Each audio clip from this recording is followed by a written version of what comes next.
بسم اللہ الرحمن الرحیم الحادی عشرہ علامات الحقیقت والمجاز۔ اصول فقہ کے مقدمے میں آغا مظفر نے 14 ابحاث بیان کرنے کا وعدہ کیا تھا۔ ان میں سے 11واں بحث حقیقت اور مجاز کے علامتوں کے بارے میں بات کرنا ہے۔ تو انسان کسی لفظ کے معنی میں دو طرح کے شک میں مبتلا ہو سکتا ہے۔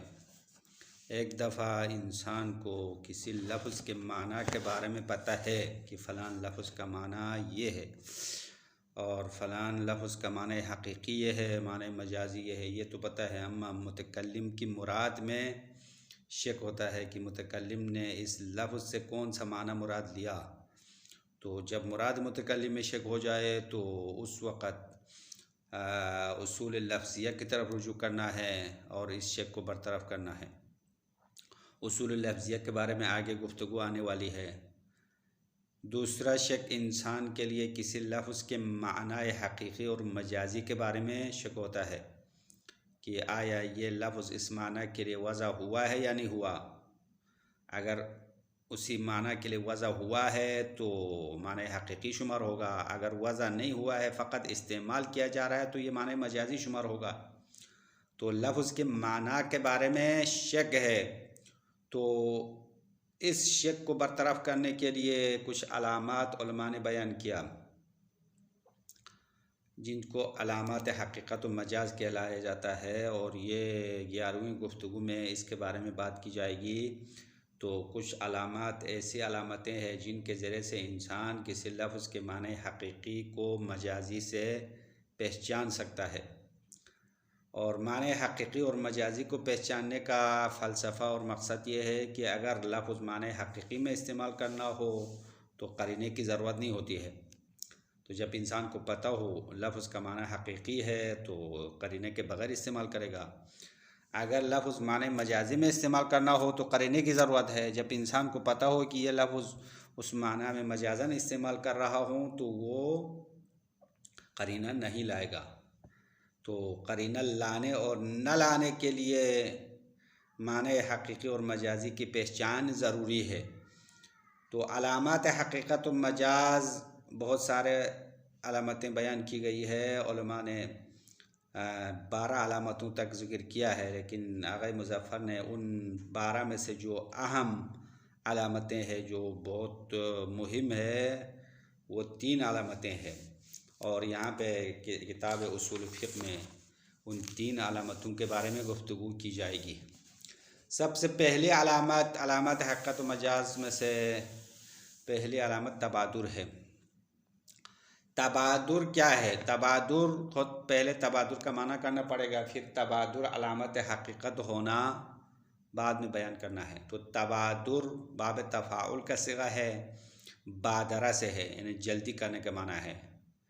تو تبادر کا مطلب یہ ہے کہ اگر کوئی لفظ کسی معنی میں استعمال کرے، اگر کوئی متکلم کوئی لفظ بولے تو سننے والے کے ذہن میں اس لفظ کے کئی معنی ہے، اور ان معانیوں میں سے ایک جلدی انسان کے ذہن میں آ جاتا ہے۔ تو ایک لفظ کے کئی معنیوں میں سے ایک معنی جلدی ذہن میں آنا تبادر کہلاتے ہیں۔ پس تبادر علامت حقیقت ہے، یعنی اگر کسی لفظ کو استعمال کیا جائے اور اس لفظ کے کئی معنوں میں سے ایک معنی باقی معنوں سے پہلے انسان کے ذہن میں آ جائے تو پتہ چلے گا کہ یہ لفظ اسی معنی کے لیے وضع ہوا ہے اور یہ اس کا معنی حقیقی ہے۔ اب اس کی وجہ صاحب کتاب نے آغا مظفر نے بتایا، چونکہ الفاظ اپنے معنی پر دلالت کرنا بغیر سبب اور بغیر علت کے نہیں ہو سکتا۔ کائنات میں جو ہر شے ہے، ہر حادث چیزیں ہیں، ان کے لیے علت کی ضرورت ہے، کوئی وجہ ہوتی ہے۔ تو لفظ اپنے معنی پر دلالت کرنا بھی امور حادث میں سے ہے اور اس کے لیے علت چاہیے۔ تو لفظ اپنے معنی پر دلالت کرنے کے لیے 3 علتیں یا 3 اسباب تصور کیے جا سکتے ہیں۔ اب ان 3 میں سے کون سا درست ہے کون سا غلط ہے ابھی ہم تحقیق کریں گے۔ تو سب سے پہلی وجہ مناسبت ذاتیہ ہے، یعنی اگر کوئی یہ کہے کہ الفاظ اپنے معنی پر اس لیے دلالت کرتا ہے چونکہ لفظ اور معنی کے درمیان ذاتی رابطہ ہے، علاقہ ذاتی ہے، یا منطق کے اصطلاح میں دلالت عقلیہ کی بنیاد پر ہے۔ جس طرح دور سے دھواں نظر آئے تو دھواں آگ پر دلالت کرتی ہے، اور یہ دھواں اور آگ کے درمیان جو تعلق ہے وہ لفظ اور معنی کے درمیان بھی وہی تعلق ہے۔ یہ مناسبت ذاتیہ کو فرض کریں گے، یہ پہلی وجہ ہے، پہلا سبب۔ دوسرا سبب ہم کہہ سکتے ہیں کہ لفظ اپنے معنی پر دلالت کرنا قرینہ حالیہ اور مقالیہ کی وجہ سے ہے، قرینے کی بنیاد پر دلالت کرتا ہے۔ تیسری وجہ علاقائی وضعیہ ہے، لفظ اپنے معنی پر اس لیے دلالت کرتا ہے کہ واضح نے لفظ اس معنی کے لیے وضع کیا ہے۔ اب ان تین اسباب میں سے سب سے پہلا سبب مناسبت ذاتیہ باطل ہے، کیونکہ مصنف نے مقدمے کے شروع ابحاث میں بتایا کہ الفاظ اپنے معنی کے ساتھ رابطہ ذاتی ہونا، رابطہ عقلی ہونا یہ غلط ہے۔ اور دوسرا سبب بھی یہاں پہ ہمارے محل فرض میں موجود نہیں ہے، یعنی قرینہ حالیہ اور مقالیہ بھی موجود نہیں ہے، کیونکہ محل فرض یہ ہے کہ لفظ بغیر قرینہ استعمال کیا ہے، قرینہ حالیہ مقالیہ کے بغیر استعمال کیا ہے تو کوئی معنی فوراً ذہن میں آتا ہے، اسی کو تبادر کہلاتے ہیں۔ تو قرینہ حالیہ مقالیہ بھی موجود نہیں ہے، تو یہ تین اسباب میں سے دو سبب منتفی ہو گئے ہیں، تو آخری ایک ہی سبب رہ جائے گا، وہ ہے علاقۂ وضعیہ، لفظ اپنے معنی پر اس لیے دلالت کرتا ہے کیونکہ واضح نے لفظ اس معنی کے لیے وضع کیا ہے، اور اگر واضح نے لفظ معنی کے لیے وضع کیا ہو تو معنی حقیقی ہوگا، تو تبادر علامت حقیقت ہونا اس طرح ثابت ہوگا۔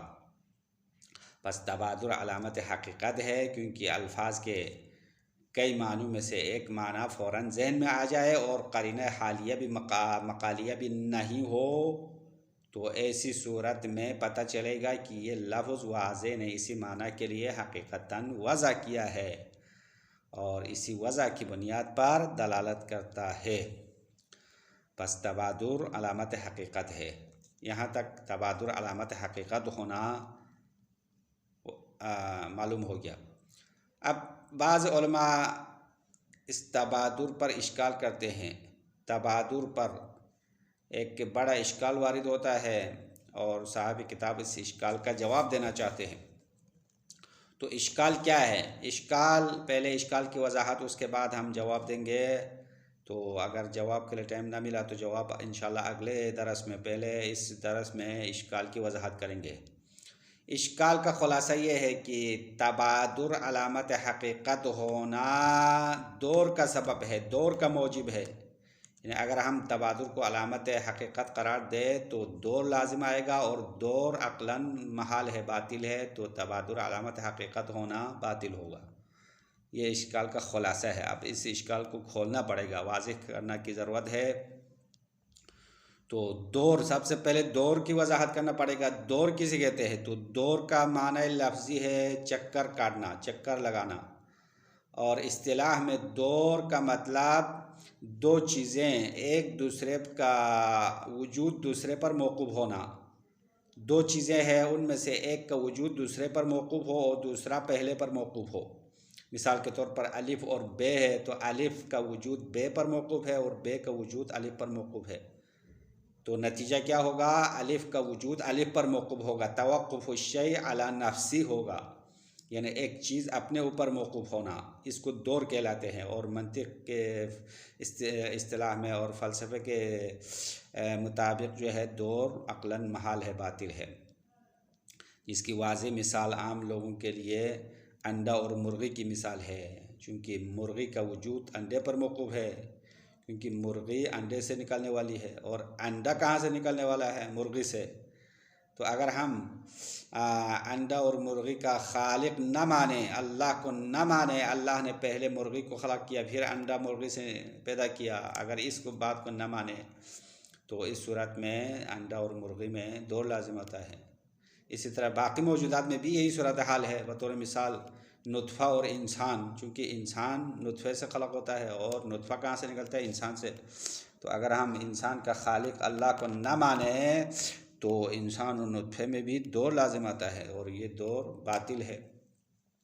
اسی لیے کوئی اس طرح نہیں کہہ سکتا ہے کہ انسان اور انڈا جو ہے یہ چیزیں جو ہے دنیا کی موجودات ہے وہ خود بخود پیدا ہو گئے ہیں، تو ایسی صورت میں مشکل سے روبرو ہوگا۔ تو بہرحال دور کا مطلب یہ ہو گیا۔ اب تبادر میں دور کیسے لازم آتا ہے، ہاں اس کی وضاحت۔ تو تبادر کا معنی ابھی ہم نے بتایا، تبادر کا مطلب یہ ہے کہ ایک لفظ کے کئی معنی ہے، اگر لفظ متکلم نے بغیر قرینہ بولا ہے تو اس لفظ کے کئی معنی میں سے ایک فوراً ذہن میں آ جائے، اسی کو تبادر کہا۔ تو اشکال کرنے والے کہہ رہے بھائی تبادر ہونے کے لیے پہلے لفظ کا معنی معلوم ہونا چاہیے، اگر انسان کو اس لفظ کا معنی پتہ ہو تو تبادر ہوگا، اگر معنی پتہ ہی نہ ہو تو تبادر کیسے ہوگا؟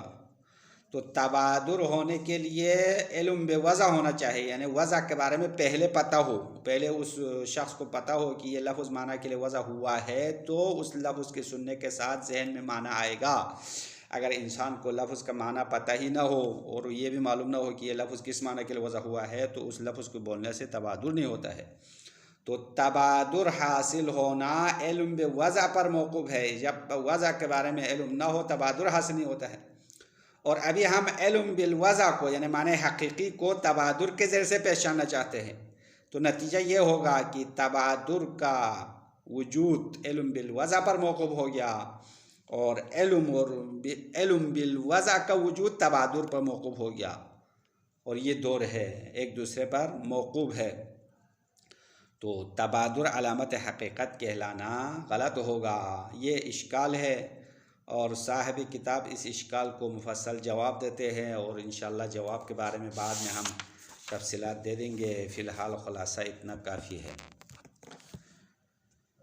11 علامات الحقیقت والمجاز، مقدمے کے 14 ابحاث میں سے 11واں بحث حقیقت اور مجاز کی علامات کے بارے میں بات کی جاتی ہے۔ قد يعلم الانسان اما من طریق نص اہل اللغہ او لکونہ نفسہ من اہل اللغہ ان اللفظ کذا موضوع لمعنی کذا۔ صاحب کتاب فرماتے ہیں کبھی انسان کو معلوم ہے، انسان کو پتہ ہے، کیا پتہ ہے کہ فلان لفظ فلان معنی کے لیے وضع ہوا ہے، یہ پتہ چلتا ہے۔ اب اس کا پتہ کرنا دو طریقوں سے ہے، اما من طریق نص اہل اللغہ، یا اہل لغت کی وضاحت اور صراحت کی وجہ سے پتہ چلتا ہے، چونکہ خود اہل زبان نہیں ہے، کسی کی زبان سیکھ لیا ہے، تو اہل زبان والوں نے اس کو بتایا بھائی اس لفظ کا معنی یہ ہے۔ مثال کے طور پر جو عربی نہیں جاننے والا ہے وہ عربی زبان سیکھ لیا ہے، تو عرب والوں نے بتایا لفظ ماں پانی کے لیے وضع ہوا ہے، یہ بتا دیا ہے۔ او لکونہ نفسہ من اہل اللغہ، یا خود شخص انسان اہل زبان میں سے ہے، اہل لغت میں سے، مثلا خود عرب والا ہے تو لفظ ماں کا معنی خود پتہ ہے اس کو۔ تو انسان کو قد یعلم الانسان، یہ بریکٹ میں جو عبارت ہے یہ جملہ معترضہ ہے، اما من طریق نص اہل اللغہ او لکونہ نفسہ من اہل اللغہ، یہ درمیان والی عبارت ہے، اصل عبارت یہاں سے مربوط ہے، قد یعلم الانسان ان لفظ کذا موضوع لمعنی کذا۔ کبھی انسان کو علم ہوتا ہے کہ فلان لفظ فلان معنی کے لیے وضع ہوا ہے۔ اب علم ہونے کی دو طریقے بتائے، یا خود اہل لغت میں سے ہے یا اہل لغت والوں نے بتا دیا ہے۔ ولا کلام لأحد فی ذالک، اور اس بات میں کسی کے لیے گفتگو نہیں ہے، یہاں پہ کوئی بحث نہیں ہے۔ انسان کو جب پتہ ہے فلان لفظ فلان معنی کے لیے وضع ہوا ہے تو ٹھیک ہے، اس میں کوئی بحث نہیں ہے۔ فإنه من الواضح، کیونکہ یہ بات روشن ہے کہ ان استعمال اللفظ فی ذالک المعنی حقیقت، کہ وہ لفظ اس معنی میں استعمال کرنا حقیقت ہے، وفی غیرہ مجاز، اور اس معنی کے علاوہ کسی اور معنی میں استعمال کرے تو وہ استعمال مجازی ہے، اور اس میں کوئی گفتگو کا مقام نہیں ہے۔ وقد یشک فی وضع لفظ مخصوص لمعنی مخصوص، کبھی انسان کو شک پڑتا ہے، انسان کو شک ہو جاتا ہے کہ لفظ مخصوص معنی مخصوص کے لیے وضع ہوا ہے یا نہیں ہوا، اس کے بارے میں انسان کو شک ہوتا ہے۔ قد یشک فی وضع لفظ مخصوص لمعنی مخصوص، کبھی مخصوص لفظ کا مخصوص معنی کے لیے وضع ہونے کے بارے میں شک ہوتا ہے۔ فلا یعلم ان استعمالہ فیہ حل کان علی سبیل الحقیقہ، تو انسان کو پتہ نہیں چلتا ہے کہ آیا اس لفظ کا اس معنی میں استعمال کرنا حقیقت کے طور پر ہے. اگر حقیقت ہو تو کیا ہوگا؟ فلا يحتاج الى نصب قرینۃ علیہ، اس استعمال کے پر قرینہ نصب کرنے کی طرف محتاج نہیں ہوگا، قرینہ لانے کی ضرورت نہیں پڑے گی. او علی سبیل المجازی، یا وہ لفظ اس معنی میں استعمال کرنا بطور مجاز ہے. اگر مجاز ہو تو کیا ہوگا؟ فیحتاج الی نصب القرینہ، پس انسان قرینے کے نصب کرنے کا محتاج ہوگا. بس یہاں پہ انسان حیران و پریشان ہے کہ آیا اس لفظ کا معنی حقیقت ہے یا مجاز ہے. اگر حقیقت ہو تو قرینے کی ضرورت نہیں پڑے گی، اگر مجاز ہے تو قرینہ ضروری ہے. وقد ذکر الاصولیون لتعیین الحقیقت من المجاز طرقا و علامات کثیرہ، بے شک اصولیین نے معنی حقیقی کو مجازی سے معین کرنے کے لیے کئی راستے اور کئی علامتیں بیان کیا ہے. اب یہاں پہ بھی جملے معترضہ لایا ہے، بیچ میں بریکٹ لگا دیا ہے، نشان لگا دیا ہے کہ معنی حقیقی کو مجازی سے معین کرنے کے لیے. تو حقیقی کا مطلب یعنی لفظ اس معنی کے لیے وضع ہونا، اگر وضع ہونا تو حقیقت ہوگا، یا غیر موضوع ہے یعنی وضع نہیں ہوا ہے تو مجاز ہوگا.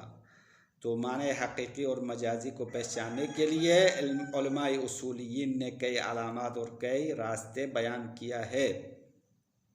وقد ذکر الاصولیون لتعیین الحقیقت من المجاز، بے شک اصولیین نے معنی حقیقت اور مجاز کو معین کرنے کے لیے، حقیقت اور مجاز کا مطلب صاحب کتاب برکت میں کہتے ہیں اے لتعیین انہ موضوع لذالک المعنی، کہ اس بات کو معین کرنا ہے کہ لفظ اس معنی کے لیے وضع ہوا ہے، اگر وضع ہو تو حقیقت ہوگا. او غیر موضوع، یا لفظ اس معنی کے لیے وضع نہیں ہوا ہے، اگر وضع نہیں ہوا ہے تو معنی مجاز ہوگا. تو اس حقیقت کو، اس مجاز کو پہچاننے کے لیے ذکر الاصولیین طرقاً، ذکر الاصولیون طرقاً، یہ طرقاً مفعول ذکر ہے، طرقاً و علامات کثیرہ، کئی راستے اور بہت سارے علامتیں بیان کیا. نذکر ہنا اہمہا، صاحب کتاب کہتے ہیں ان علامتوں میں سے یہاں پہ ہم مہم اور اہم علامتوں کو بیان کریں گے. تقریباً 12 علامتیں بعض اصولی نے بیان کیا ہے، اور تو 12 کے 12 بتانے کا ٹائم نہیں ہے، آغا مظفر نے مختصر کیا ہے، 3 علامتیں یہاں بیان کرنا ہے. اب ان اہم علامتوں میں سے ایک الاولی التبادر، پہلی علامت تبادر ہے. اب تبادر کا مطلب صاحب کتاب نے عبارت کے آخر میں لایا ہے، میں نے پہلے بتا دیا. تبادر کا مطلب یعنی ایک لفظ اگر بغیر قرینہ استعمال کرے تو اس لفظ کے کئی معنوں میں سے ایک معنی فوراً ذہن میں آنا، یہ تبادر کہلاتے ہیں. تو جلدی جو معنی ذہن میں آتا ہے وہ علامت بن جائے گی، لفظ اس معنی کے لیے وضع ہو چکا ہے.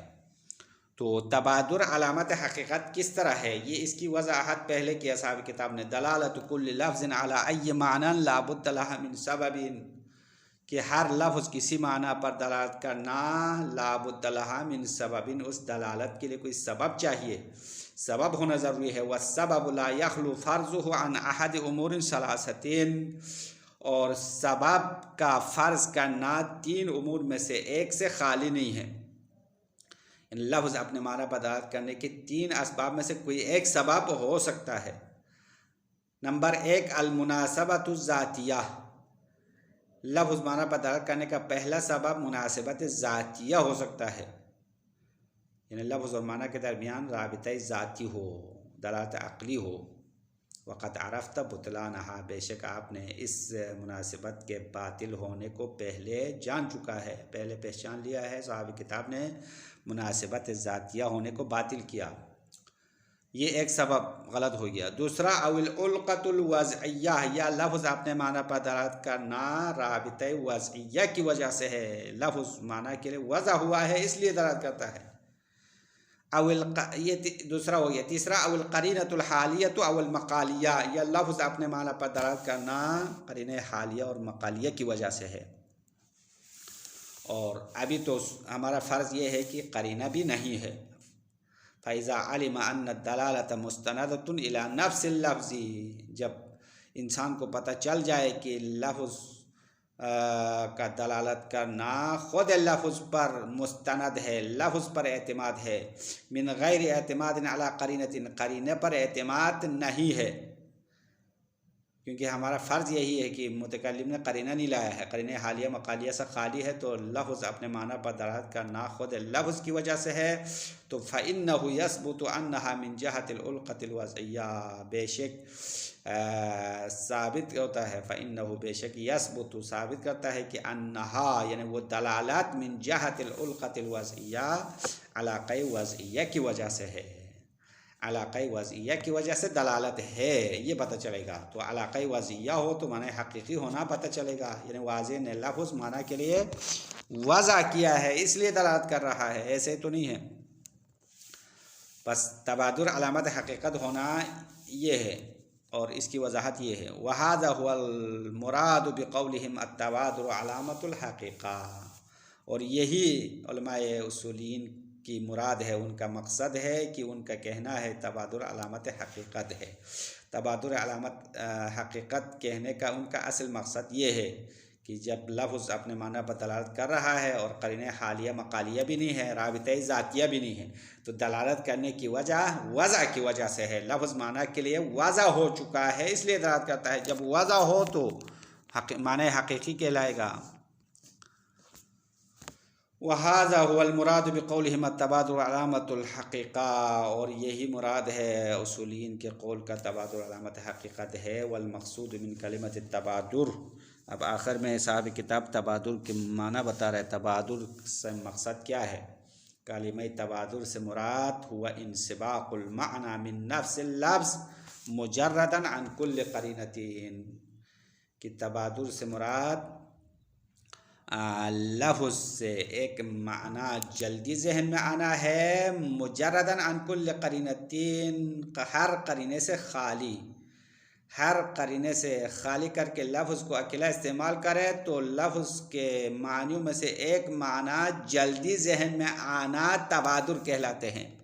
تبادر جیسا کہ میں نے پہلے بتایا بادرہ سے ہے، جلدی کرنا، جلد بازی کا معنی ہے، تو لفظ کے کئی معنوں میں سے ایک معنی فوراً انسان کے ذہن میں آ جائے تو یقین ہوگا کہ یہ لفظ اس معنی کے لیے وضع ہو چکا ہے اور معنی حقیقی ہے۔ یہاں تک تبادر علامت حقیقت ہونے کی وضاحت کر لی، اس کے بعد وہ اشکال جو تبادر پر وارد ہوتا ہے، وقد یعترض علی ذلک، یا وقد یعترض علی ذلک، کبھی اس بات پر اشکال کیا جاتا ہے، علی ذالک یعنی تبادر علامت حقیقت ہونے پر اشکال کرتے ہیں، بِأَنَّ التَّبَادُرَ لَا بُدَّ لَهُ مِن سَبَبٍ، تبادر علامت حقیقت ہونا صحیح نہیں ہے کیونکہ تبادر کے لیے بھی سبب چاہیے، بِأَنَّ التَّبَادُرَ لَا بُدَّ لَهُ مِن سَبَبٍ، بے شک تبادر کے لیے کوئی سبب ہونا ضروری ہے، تبادر خامخواہ تو نہیں ہوگا، تبادر ہونے کے لیے وجہ چاہیے، وَلَيْسَ هُوَ إِلَّا الْعِلْمُ بِالْوَضْعِ، اور تبادر کا سبب نہیں ہے مگر وضع کے بارے میں علم ہونا ہے، کیونکہ انسان کے ذہن میں کسی لفظ کا معنی آنے کے لیے پہلے اس لفظ کا معنی اس کو پتہ ہونا چاہیے، کیونکہ لِأَنَّ مِنَ الْوَاضِحِ، کیونکہ یہ بات واضح و روشن ہے، أَنَّ الْإِنْسِبَاقَ لَا يَحْصُلُ مِنَ اللَّفْظِ إِلَى مَعْنَاهُ فِي أَيِّةِ لُغَةٍ لِغَيْرِ الْعَالِمِ بِتِلْكَ اللُّغَةِ، کیونکہ یہ بات روشن ہے کہ ذہن کا جلدی کے ایک معنی کی طرف جانا حاصل نہیں ہوگا، فی ایت لغت، کسی بھی لغت میں کسی بھی زبان میں کیوں نہ ہو، لغیر العالم بتلک اللغہ، اس لغت کے جاننے والے کے علاوہ کسی اور کے لیے انسباق حاصل نہیں ہوگا۔ مطلب یہ ہے کہ جو اہل زبان ہے، زبان جاننے والا ہے یا زبان سیکھ لیا ہے یا خود اہل زبان ہے، اس کے علاوہ دوسروں کے لیے تبادر حاصل نہیں ہوگا، یعنی ان لوگوں کے لیے تبادر ہوگا جو الفاظ کے معنی جاننے والے ہیں۔ عبارت کا ترجمہ دوبارہ کریں گے، لِأَنَّ مِنَ الْوَاضِحِ، کیونکہ یہ بات واضح اور روشن ہے، أَنَّ الْإِنْسِبَاقَ لَا يَحْصُلُ مِنَ اللَّفْظِ إِلَى مَعْنَاهُ، لفظ سے معنی کی طرف انسباق حاصل نہیں ہو سکتا، انسباق یعنی جلدی جانا، ذہن معنی کی طرف جلدی جانا حاصل نہیں ہوگا، فی ایت لغت، کسی بھی زبان میں کیوں نہ ہو، لغیر العالم بتلک اللغہ، اس لغت کے بارے میں جاننے والے کے علاوہ دوسروں کے لیے حاصل نہیں ہوگا۔ فیتوقف التبادر علی العلم بالوضع، پس نتیجہ یہ ہوگا کہ تبادر علم بالوضع پر موقوف ہوگا۔ تبادر حاصل ہونے کے لیے پہلے لفظ کے معنی کے بارے میں جاننا ضروری ہے، علم بالوضع ہونا چاہیے۔ فَلَوْ أَرَدْنَا إِثْبَاتَ الْحَقِيقَةِ وَتَحْصِيلَ الْعِلْمِ بِالْوَضْعِ بِسَبَبِ التَّبَادُرِ، اگر ہم ارادہ کریں کہ حقیقت کو ثابت کرے اور علم بالوضع کو حاصل کرنا چاہے تبادر کے ذریعے سے، تو لازم دور المحال، تو دور لازم آئے گا جو کہ محال ہے۔ فَلَا يُعْقَلُ عَلَى هَذَا، پس اس گفتگو کی بنا پر معقول نہیں ہے کہ ان یکون التبادر علامۃ للحقیقہ، تبادر علامت حقیقت ہونا معقول نہیں ہے، چونکہ تبادر حاصل ہونے کے لیے پہلے علم بالوضع ہونا چاہیے۔ ابھی ہم علم بالوضع کو تبادر سے پہچاننا چاہتے ہیں، تو یہ دو چیزیں ایک دوسرے پر موقوف ہو گئی ہے، تو یہ معقول بات نہیں ہے، یہ تو عقلاً محال ہے، دور باطل ہے۔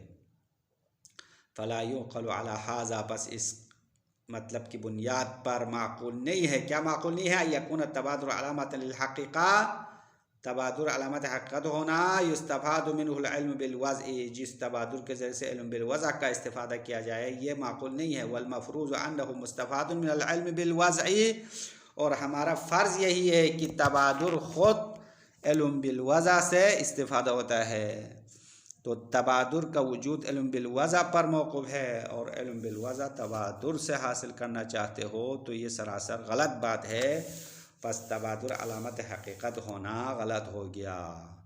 اب یہ مہم اشکال ہے، اور اس اشکال کا جواب انشاءاللہ اگلے درس میں ہم دیں گے، اور آج کے لیے اتنا کافی ہے۔ وصلی اللہ علی محمد۔